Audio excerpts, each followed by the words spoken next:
तर 10 दिवसाचा हा प्रवास तुमचा कसा गेला? आडी अडचणी पोरांचं कसं मॅनेजमेंट कसं केलं तुम्ही? पहिल्यापासून सकाळी पालखी 3:30 वाजता उठवतो मुलांना. चाललेलं दर्शन आम्ही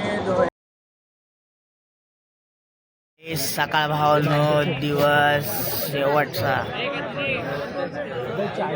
आज दिवस शेवटचा आहे आणि आम्हाला लाजची झोप बघा किती चांगलं आहे. आम्ही पालखीच्या बाजूलाच झोपलो होतो बघा, पालखी इथे आणि आम्ही पालखीच्या बाजूला झोपलो होतो. तर आज लाजचा दिवस होता, तुम्हाला कसं वाटतंय? जय साईनाथ अजून 2 दिवस पाहिजे होते मजा करण्यासाठी, तर मजा झाली असती, पण आता काय विलाज नाही त्याला. आपल्याला तर दर्शन घ्यायचं आज जाऊन, त्यानंतर मग परत मुंबईला जायचं आणि काम काय चालू करायचं. आज तुम्हाला कसं वाटतंय की लास्ट दिवस आहे आपल्या पालखी? रडायला येते भाई, रडायला येते. कधी 6 दिवस झाले समोर. तुला कसं वाटतंय? कसं वाटतंय आज लास्ट दिवस आहे? खूप चांगलं वाटते. फायनली आम्ही शिर्डीला पोहोचलोय आणि वाईट पण वाटते, सर्व काही दिवस संपले म्हणून. लास्टचा दिवस आहे तर तुम्हाला कसं वाटतंय? दुःख वाटते, कसे गेले तुम्हाला? आज कसं वाटतंय आज आपल्या पालखीचा शेवटचा दिवस आहे तर? सगळ्यात आनंद आनंद वाटतोय. 10 दिवस संपला, आज शेवटचा 10 दिवसाचा प्रवास आहे आणि सर्वांनी आनंद लुटला 10 दिवस, म्हणून खूप बरं वाटतंय. आणि एक दुःखसुद्धा होतं आहे, कारण 10 दिवसाचा एकत्र होता तो परिवार आज विस्कळीत जाईल, म्हणजे वेगळं होईल, म्हणून त्या गोष्टीचं दुःख होतं आहे खूप. साईराम, आमची खूप कळलं पण नाही कधी चालले आणि आमचे कसे दिवस गेले पण माहीत नव्हतं. आणि ह्या पालखीमध्ये भरपूर लोक चालत आहे, पण आमचं कशाने आणि आम्ही भरपूर आणि आमच्या पालखीमध्ये भरपूर लोक येत आहे अजूनपर्यंत. आणि आम्ही आता शिर्डीपर्यंत पोचणार आहे संध्याकाळी, आता सकाळी. आज लास्टचा दिवस आहे तर कसं वाटतंय? तुमचा अनुभव कसा गेला 10-9 दिवसात? आमचा अनुभव या दुःखात गेलाय काय. आजचा लास्ट दिवस आहे म्हणजे बोलायला 10 दिवस असा जायचं मन नाही करत आहे काय? जायचं मन नाही करत. 10 दिवसाचा प्रवास कधी संपला काय कळत नाही. आणि असं वाटतंय ना आज 3रा दिवस आहे. आणि मिसल पाव खाऊन आपल्याला किती 6 पाव खाल्लेला आहे, भरपूर चांगलं वाटतंय. जेवायला एवढं भेटलंय की पाव नुसते दाबतायत, बॅगा बिगा बिस्किटने बॅगा भरलेल्या आहेत, पाण्याच्या बाटल्याने भरलेल्या आहेत. बरोबर आहे. या 10 दिवसात एवढं जमा केलं आम्ही, हे आपली पण आता काय करू नाही शकत. आणि अजून आनंदाचा क्षण आम्ही बघू शकतो तर आम्ही जिथं झोपलेलो त्याच्या बाजूलाच पालखी होती, म्हणजे लास्टच्या दिवशी आम्ही पालखीच्या बाजूला झोपलेलो, म्हणजे हा आनंदाचा क्षण होता. पुन्हा 9 दिवसाचं वसूल करून घेतले. हे बघा अर्धा पालखी निघाली तरी पण अजून खात आहेत. हे बघ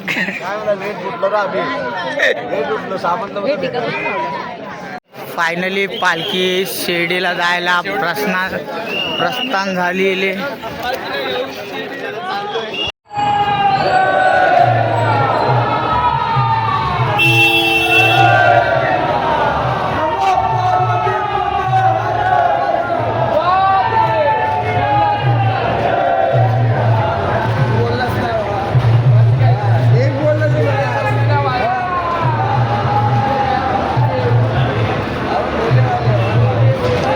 पब्लिक बघू शकता तुम्ही, मुंबईवरनं पब्लिक आले आम्हाला भेटायला. म्हणून आम्हाला पोहे मिळालेत तर आम्ही सगळे पोहे खायला. साईराम पण खात आहेत सगळे, बघू शकता त्यांची पालखी समोर आहे.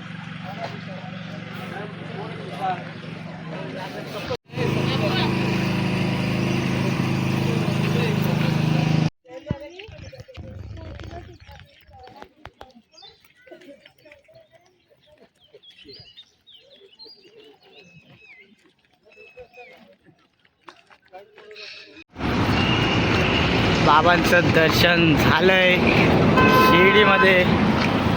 आम्हाला आता इथं ज्यूस मिळाला आहे, बघू शकता तुम्ही सगळे ज्यूसला थांबलेले. तर साई पालखी निवारा आणि याच्यामध्ये आमची पालखी आहे. एंटर केलं आम्ही आता इथून आतमध्ये.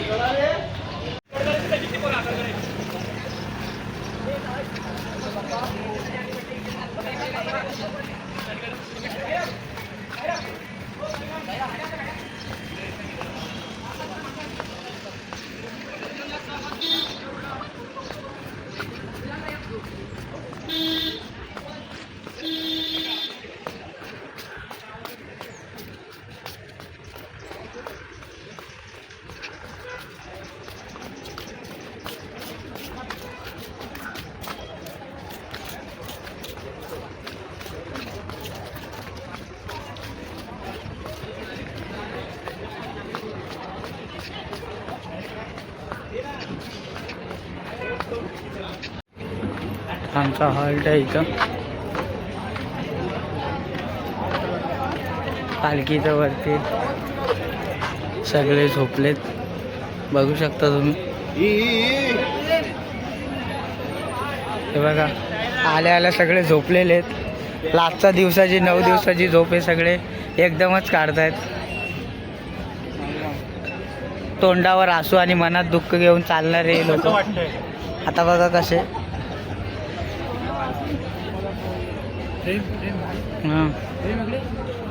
तर 10 दिवसाचा हा प्रवास तुमचा कसा गेला? आडी अडचणी पोरांचं कसं मॅनेजमेंट कसं केलं तुम्ही? पहिल्यापासून सकाळी पालखी 3:30 वाजता उठवतो मुलांना. मोठ्या मुलांना उठवल्याच्या नंतर त्यांना पाऊण तास देतो. पाऊण तासामध्ये त्यांनी त्यांचा चहा पाणी करायचा, नाश्ता जे काय असेल ते. आणि म्हणजे 5 वाजता मी पालखी उठवतो आणि तिथून पुढे सकाळी आमची 9 ते 9:30 वाजेपर्यंत पालखी दुपारच्या हॉलला पोचते. तिथे मुलांची जेवणाची व्यवस्था केलेली असते. प्रत्येक टीम वेगवेगळी असते, प्रत्येकाला कामं वाटून दिलेली असतात. जो तो आपापल्या पद्धतीने कामं करतो. सगळ्या फॅसिलिटीज आहेत. म्हणजे प्रत्येक मुलांचा 5-5 लाखाचा इन्शुरन्स पण उतरवलेला आहे. आणि त्याचबरोबर आमच्याबरोबर 2 ॲम्ब्युलन्स आहेत, डॉक्टरची व्यवस्था आहे. सगळे सरकारी डॉक्टर आहेत. ते आम्हाला दरवर्षी पालखीसाठी आवर्जून रजा काढून पालखीमध्ये येतात. ते त्यांच्या परीने सेवा करतात. परत मुलांना 9चे 9 दिवस उन्हाळा जास्त असल्यामुळे दररोजच्या 9चे 9 दिवस छास असतो, कलिंगड असतात. थंड जेवणाचा आम्ही जास्तीत जास्त प्रयत्न करतो की मुलांना त्रास होऊ नये म्हणून.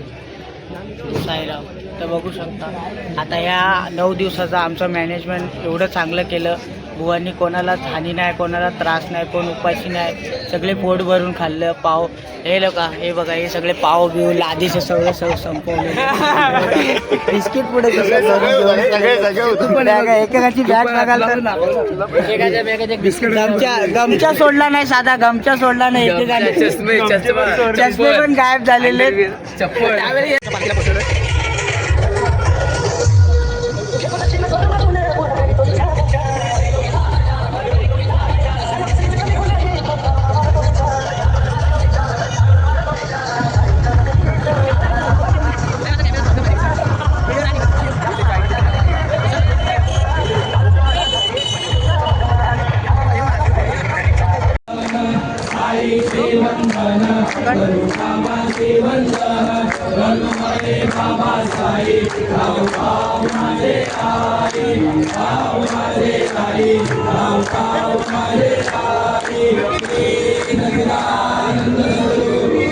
बघू शकता आम्ही आता बाबांच्या दरबारी आलेलो आहे. असू दे ना.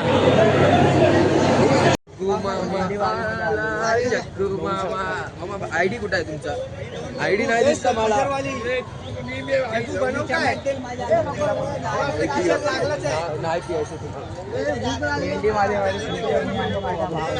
थोडी कॅमेरा क्लिअरिटी रात्री म्हणून तुम्हाला ब्लर बाबांचं पण दर्शन झालंय. आता साई लीला आणि साई सेवकची पालखी बघू शकतो तुम्ही.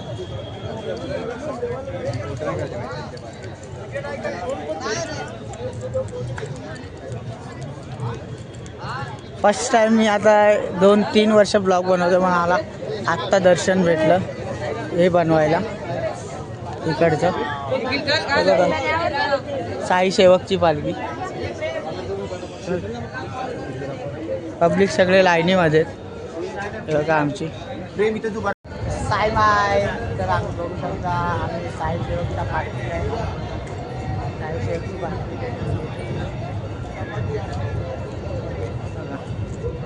साई सेवकची पालखी इथं.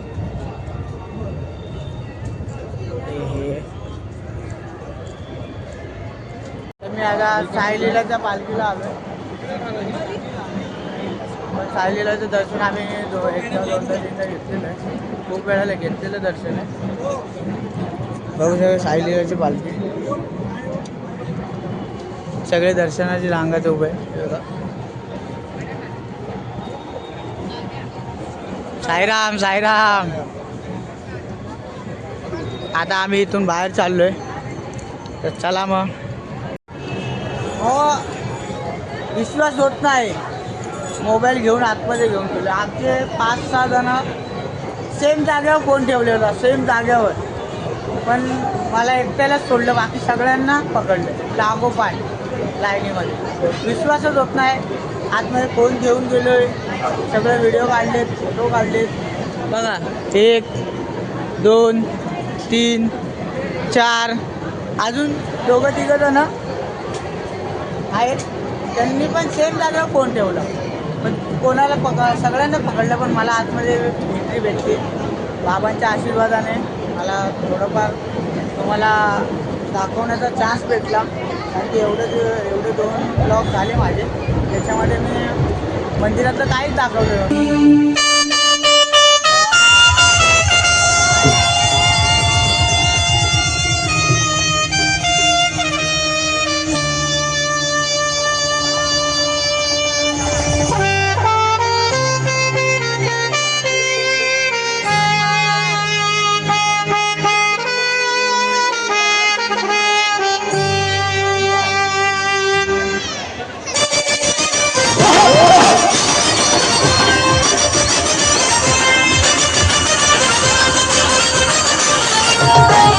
राजा माझा बसलाय नटून थाटात.